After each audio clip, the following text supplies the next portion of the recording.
अभी हम लोग को आपको रेलवे एलपी के लेकर के हमने एक नया चैप्टर चालू करने जा रहा है जिसका नाम है Newton's law of motion and friction. इस चैप्टर को हमने आपको पढ़ाएंगे और आपको कैसा लगेगा कमेंट बॉक्स में ज़रूर आप अपना प्रतिक्रिया दे सकते हैं। और आप इसको हम पढ़ा रहे हैं क्योंकि न्यूटन्स लॉ जो है फिजिक्स का एक बहुत इम्पॉर्टेंट चैप्टर है, इसी पे पूरा फिजिक्स जो है वो टिका हुआ है। तो आइए बात करते हैं कि न्यूटन्स एक साइंटिस्ट का नाम था, उन्होंने अपना लॉ दिए थे, नियम दिए थे कि फिजिक्स में कौन सा नियम किस पर काम करेगा, किस नियम पर कौन सा वर्किंग होगा। इसको समझने के लिए हम दो चैप्टर इसमें पढ़ेंगे, Newton's law of motion and friction पर चर्चा करेंगे। तो सबसे पहला जो वर्ड होता है जिसका नाम है जड़त्व। किसी वस्तु का जड़त्व क्या कहते हैं, इसको इंग्लिश में कहा जाता है इनर्शिया। इनर्शिया जड़त्व को इंग्लिश में कहा जाता है। तो देखिए, कोई भी पदार्थ हो या कोई भी वस्तु हो, अगर वह गति में है तो गति में ही रहना चाहेगा, अगर स्थिर है तो स्थिर में ही रहना चाहेगा। इसी को हम लोग जड़त्व कहने का मतलब कि इनर्शिया कहते हैं। हम समझे कि जड़त्व हम उसको कहते हैं, अगर कोई वस्तु स्थिर में रहता है तो स्थिर में ही रहना चाहेगा, अगर गति में है तो उसको गति में ही रहना चाहेगा। इसी को हम लोग क्या कहते हैं, जड़त्व कहते हैं। जड़त्व जो होता है मेरे भाई वह दो प्रकार का होता है। जड़त्व जो होता है मेरे भाई वह दो प्रकार का होता है। एक होता है गति का जड़त्व, एक होता है गति का जड़त्व,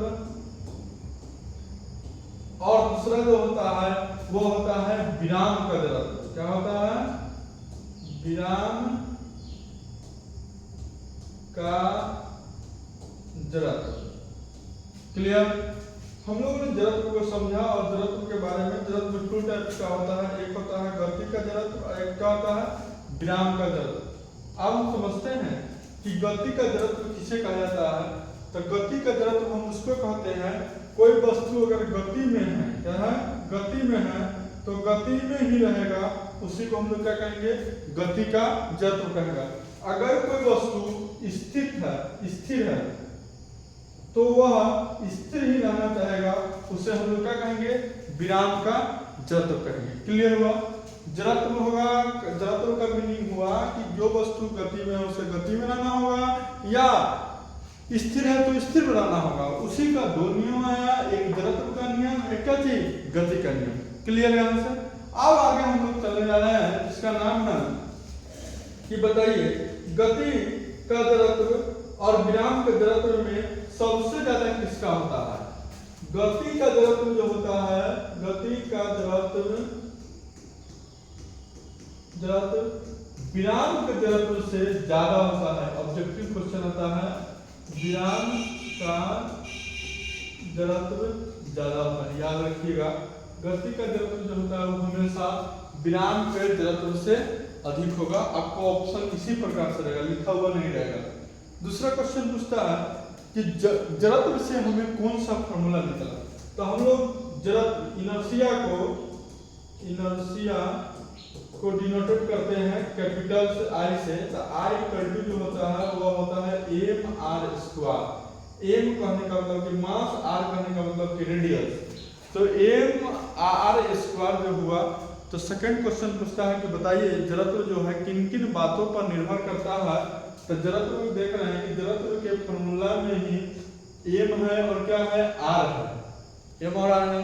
तो एम और आर होने के कारण ये डिपेंड करेगा कि नहीं करेगा, एकदम करेगा। तो हम कह सकते हैं कि सिर्फ द्रव्यमान आयन क्या थी, त्रिज्या पर किसी वस्तु का जो होगा वह द्रव्यमान और त्रिज्या पर उसका जड़त्व का मान निर्भर करता है। अगला क्वेश्चन पूछता है कि जड़त्व का इकाई क्या होता है। जड़त्व का इकाई क्या होता है। तो जड़त्व का इकाई जो होता है वह होता है द्रव्यमान।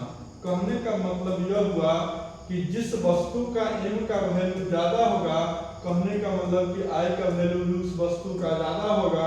अगर m का वैल्यू कम होगा तो I का वैल्यू भी कम होगा। क्लियर? जड़त्व जो होता है वो द्रव्यमान का इकाई है, तो जड़त्व में क्या होगा कि m का वैल्यू डिपेंड करेगा। अगर m इकाई है तो m का वैल्यू ज्यादा होगा तो I का भी वैल्यू ज्यादा होगा। अगर m का वैल्यू कम होगा तो I का वैल्यू भी कम होगा। इसलिए होगा क्योंकि जड़त्व का इकाई जो होता है वह द्रव्यमान होता है। अगला क्वेश्चन पूछता है जड़त्व से ही संबंधित कि बताइए द्रव्यमान और जड़त्व में हम लोग समझ पाए कि न्यूटन जो साइंटिस्ट थे ये अपनों ने बहुत बुक लिखा, बहुत सारे बुक लिखे। तो न्यूटन जो साइंटिस्ट थे, न्यूटन साहब ने, उन्होंने किस बुक में गति के बारे में चर्चा किया था? माने गति के किस बुक में उन्होंने चर्चा किया था, या जड़त्व का चर्चा या गति से संबंधित चर्चा किस बुक में किया था? तो इस बुक का इंपॉर्टेंट नाम है, इसका नाम है प्रिंसिपिया।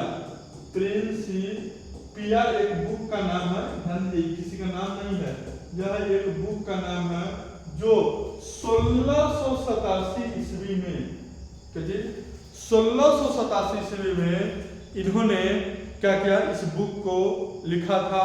और प्रकाशन जो हुआ वह प्रकाशन वर्ष पूछता है कि न्यूटन साहब के जो बुक दिया गया था जिसमें जड़त्व मोशन के बारे में लिखा गया था, वह किस वर्ष चालू हुआ था, मतलब प्रकाशन हुआ था? तो एक इम्पोर्टेंट क्वेश्चन, वह किस वर्ष चालू हुआ था? 1687 ईस्वी में। अगला क्वेश्चन दूसरा, तो किस बुक में लिखा था? तो वह बुक का नाम क्या है? प्रिंसिपिया है। ध्यान रखिएगा, एकदम इम्पोर्टेंट है। धन्यवाद बच्चों। कैसा लग रहा है आप लोगों को? एक बार जरूर अपनी प्रतिक्रिया कमेंट बॉक्स में दें, जिससे आदमी को और पढ़ाने की इच्छा हो, और अच्छा लगे तो कमेंट जरूर करें। धन्यवाद।